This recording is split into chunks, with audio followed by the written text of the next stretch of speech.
Hoy quiero contarte la historia de Adrian Hill. Es una historia que nos enseña cómo el arte puede ser un refugio para reconectar con nosotros mismos, para darnos estabilidad emocional, entre otras cosas. Te voy a contar un poquito la historia de este personaje y para ello tenemos que situarnos en durante la Segunda Guerra Mundial. Imagínate el mundo en este momento histórico. Un mundo que no solamente enfrentaba la devastación física, sino que también un profundo impacto emocional. Las personas en este momento vivían con un miedo constante, vivían con incertidumbre y por supuesto todo esto los llevaba al estrés, que por supuesto en muchos casos se traducía en enfermedades físicas y mentales. Y justamente en este contexto que te estoy dando, aparece Adrian Hill, un artista británico que descubrió algo que iba a cambiar el mundo o la forma en la que entendemos la sanación emocional y el poder que puede tener el arte en este proceso. Todo comienza en el año 1938, cuando Adrian fue diagnosticado con tuberculosis y en este momento enviado al Sanatorio Rey Eduardo VIII en Inglaterra. En ese entonces, los sanatorios eran lugares fríos y solitarios, donde los pacientes pasaban meses, incluso años, aislados del mundo exterior. Y bueno, para Adrián, este aislamiento y la incertidumbre eran abrumadores. Y fue en ese entonces cuando, él desde su cama comenzó a dibujar objetos cercanos, como una forma de pasar el tiempo. Y lo que comenzó como un simple pasatiempo, pronto se fue convirtiendo en algo más profundo, en un medio para expresar sus emociones y para aliviar su ansiedad. Y esto que él descubrió no se lo quedó para él, sino que lo compartió. Entonces, en el año 1939, o sea, un año después, cuando el sanatorio en el que él estaba introdujo la terapia ocupacional, él es invitado a enseñar dibujo y pintura a otros pacientes. Incluso dentro de esos pacientes habían soldados heridos que estaban regresando de la guerra. Y en este trayecto él descubrió que el arte no solo ayudaba a distraer a los pacientes, sino que también les permitía procesar las emociones que traían. Y al hacer esto, claro, aliviaba el estrés que venía atado a esas emociones de la guerra. Gracias a este trabajo, Adrian puede introducir el término de arte terapia y comenzó a desarrollar un enfoque mucho más estructurado. Su trabajo en el sanatorio le fue permitiendo a él observar de cerca cómo el arte podía transformar la experiencia de los pacientes. Y luego, 3 años más tarde, en el 1945, él publicó su libro Arte versus Enfermedad. Y en ese libro él documentó sus hallazgos y defendió el uso del arte como una herramienta terapéutica.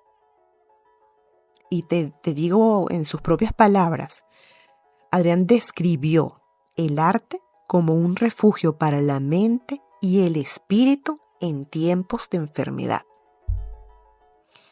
El impacto de su trabajo, imagínate lo significativo que fue que en los años posteriores, la Asociación Nacional de la Prevención de la Tuberculosis implementó programas de arteterapia en más de 70 hospitales y sanatorios en el Reino Unido. Y claro, al principio su enfoque fue recibido con escepticismo, especialmente, no es para menos, especialmente en una época en la que la salud mental no era una prioridad. Pero aún así, su trabajo fue tan significativo que comenzó a ganar reconocimiento. Los tabloides de la época lo describían como el artista que cura con dibujos. Y su enfoque fue visto como innovador. Y bueno, mira que lo fue. Entonces, bueno, para seguirte contando, sin duda alguna, Adrian Hill fue un defensor de llevar el arte a los hospitales de una manera más amplia. Y en colaboración con la Cruz Roja Británica, él ayudó a establecer un programa que prestaba reproducciones de obras de arte famosas a las salas de los hospitales, con el objetivo de mejorar el ambiente y el bienestar de los pacientes. Y este programa tuvo un impacto maravilloso porque se extendió a casi 200 hospitales para 1950.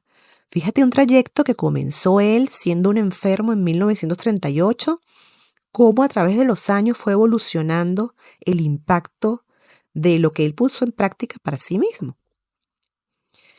Y bueno, como te decía, sí, tuvo sus detractores que consideraban su enfoque como poco científico, pero aún así, él creía en esto y continuó promoviendo la arteterapia como una herramienta esencial para la sanación emocional. Fíjate que no es menor.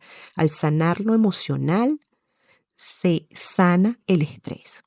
Y bueno, por supuesto que su legado inspiró a otros, como Edward Adamson, quien expandió la práctica a los hospitales psiquiátricos y ayudó a formalizar la arteterapia como una disciplina. Como dato curioso, que me parece interesante comentar, porque los escépticos no solamente estaban fuera de los hospitales, también habían, por supuesto, pacientes escépticos. Imagínate alguien que venga de pelear en la guerra y que le digan que hay una terapia artística. Muchos de ellos se iban a mostrar y se mostraron aprensivos frente a esta terapia distinta. Pero Adrián fue capaz de fomentar en cada uno de esos pacientes la apreciación del arte y curarlos sin prejuicios, inclusive más allá de ellos. Y se dice en las investigaciones que encontré que él en su libro habla de cómo un joven aviador canadiense que estaba gravemente herido y que estaba acercándose a la muerte, él encontró este joven en la pintura con acuarela una forma de prolongar su vida y de mejorar inclusive la calidad de la misma. Tan solo comprobar un poco de esta actividad recreativa, porque es una actividad, la creatividad y el arte tienen eso que estimulan, son estimulantes, y cuando tú te entusiasmas, tienes una actividad que te entusiasme, esto te da vida, te conecta un poco con el presente, con lo que estás viviendo, pero en ese instante, y te hace entrar en estado de flow, lo cual te lleva a olvidarte por un momento del problema. Es decir, te lleva a que te olvides del ruido y te conectes simplemente con lo que estás haciendo. Y por eso digo que te conectas con el momento presente. Cuando estás haciendo una actividad artística, estás conectado a eso, a lo que estás haciendo allí. Y de allí la importancia de la creatividad y del arte. Entonces, bueno, quería compartirte esta historia que me gustó mucho porque nos demuestra de manera científica, de manera documentada, cómo el arte, cómo la creatividad son terapia. Yo te dejo en la newsletter y te invito a que pases por la newsletter para que hagas un ejercicio que te puede hacer reconectar contigo mismo. Lo puedes poner en práctica, es súper sencillo. Y seguro si Adrian Hill estuviera aquí, probablemente te diría que no necesitas ser un artista para beneficiarte del arte. Simplemente es un ejercicio sin juicio en el que lo importante va a ser ese proceso que vayas viviendo ese momento que te das para ti. Y no importa si el resultado es bonito, si no lo es, no vamos a concentrarnos en eso, sino en cómo nos puede hacer reconectar con nosotros y con el momento presente, con ese instante. Te doy las gracias por escuchar estas cápsulas y te invito a la próxima en donde nos leeremos y escucharemos pronto.